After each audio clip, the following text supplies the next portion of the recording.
Losing time, I'm fading fast. I just wanna make it last. Try to let go of the past. I close my eyes, embrace the blast. Sleepless nights and headache stack. Restlessness to hell and back. Today we've got something really exciting.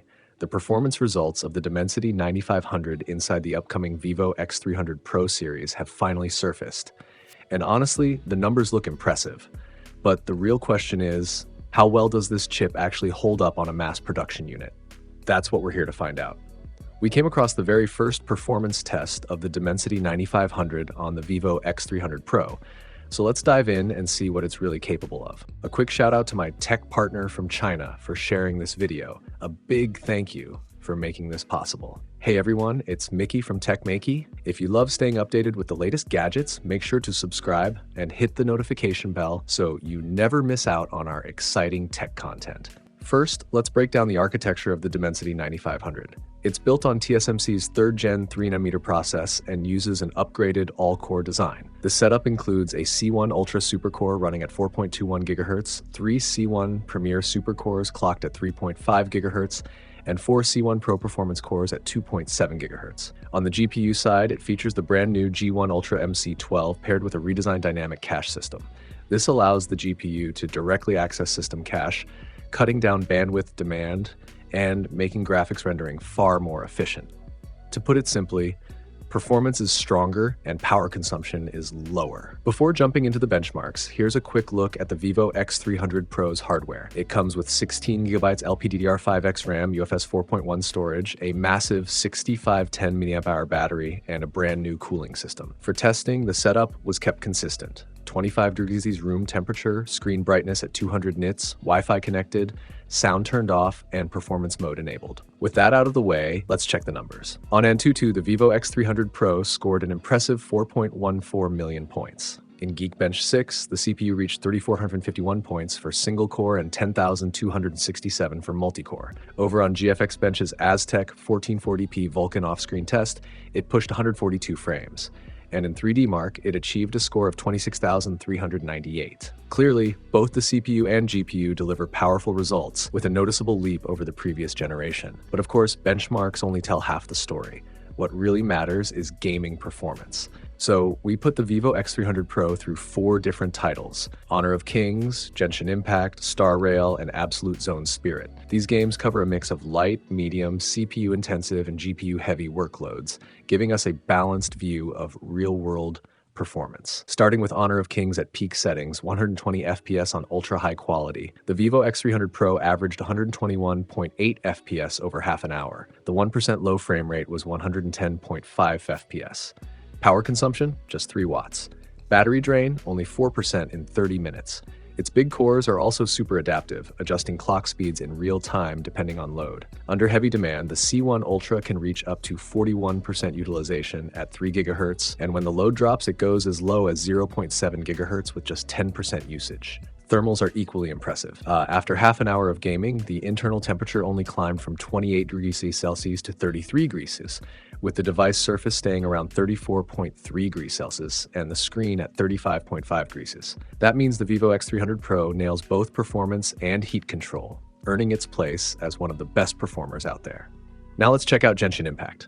For this test, we used the early Pomelo and Night Orchid double wind resonance while running through the map in Sumeru City. The resolution was set to 864p with high graphics quality. Over a 30-minute session, the phone averaged 60.9 FPS.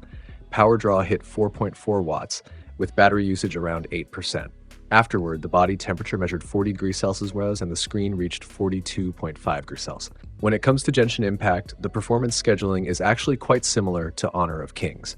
As long as the C1 Ultra core kicks in when needed, the game can basically run at full frames. But for today's test, the focus with Genshin Impact isn't just frame rate, it's really about the 1% low performance and power consumption.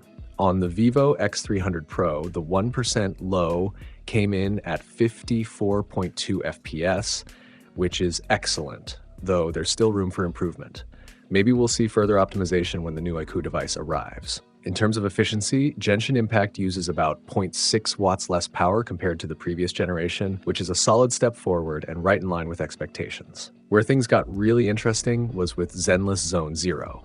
This game puts a huge load on single-core CPU performance, and the stronger the technique, the heavier the demand. For skilled players, smooth, stutter-free gameplay is crucial. For testing, we used the Dumb Warehouse map and played through 8 high-difficulty assault battles, each worth more than 50,000 points. Resolution was set to 834p with maxed-out graphics. Under these conditions, the Vivo X300 Pro averaged 59.4 FPS, with power consumption at 5.6 watts and about 13% battery drain. After the session, the device temperature measured 38.1 degrees Celsius on the body and 42.2 degrees Celsius on the screen. Looking at the frame rate curve, you can see there were some fluctuations, especially when triggering ultimate moves, where small stutters could happen. Still, compared to the last generation, the gameplay is much smoother overall. The C1 Ultra showed high average frequency and utilization during this test, though it peaked only at 2.6 GHz, meaning there's still some optimization potential left. That said, it proves the Dimensity 9500 single-core performance has clearly improved, making it easier to handle such demanding loads. However, peak power draw in Zenless Zone Zero hit 9.7 watts, which means if manufacturers want to push for perfectly stable frames in the future, both power consumption and heat management will be critical factors. Next up is Honkai Star Rail. We tested using the Golden Moment Sprint route. Now, it's important to note that during our testing, the Vivo X300 Pro hadn't yet unlocked 907p resolution support. So this round was run at 756p, and the results don't fully represent the final player experience. Higher image quality will be enabled through future updates. At 756p, the phone averaged 59.4 FPS over half an hour, with power draw at 6.2 watts and battery drain around 14%. After the test, the body temperature hit 43.6 degrees, while the screen reached 47 degrees, with most of the heat concentrated on the front panel. Not bad at all, but since we've already seen engineering samples of the Dimensity 9500, we know there's even more potential waiting to be unlocked with the 970p update, which makes future testing worth looking forward to. So to sum it all up, as the very first phone powered by the Dimensity 9500, the Vivo X300 Pro delivers performance that definitely stands out. Energy efficiency is excellent, Honor of Kings runs with impressively low power consumption, and demanding titles like Genshin Impact and Zenless Zone Zero can sustain longer sessions with great thermal and power control. That said, this video is more of a preview. We can't make a final judgment yet because optimization is still ongoing. But if you care about gaming performance, the Vivo X300 Pro and other new-gen flagships powered by Dimensity 9500 are absolutely worth keeping on your radar. And here's the good part. I'll be dropping my full in-depth review of the Vivo X300 Pro on October 13th, right when Vivo officially launches the X300 series. So make sure to hit that subscribe button and join our tech family. You won't want to miss it.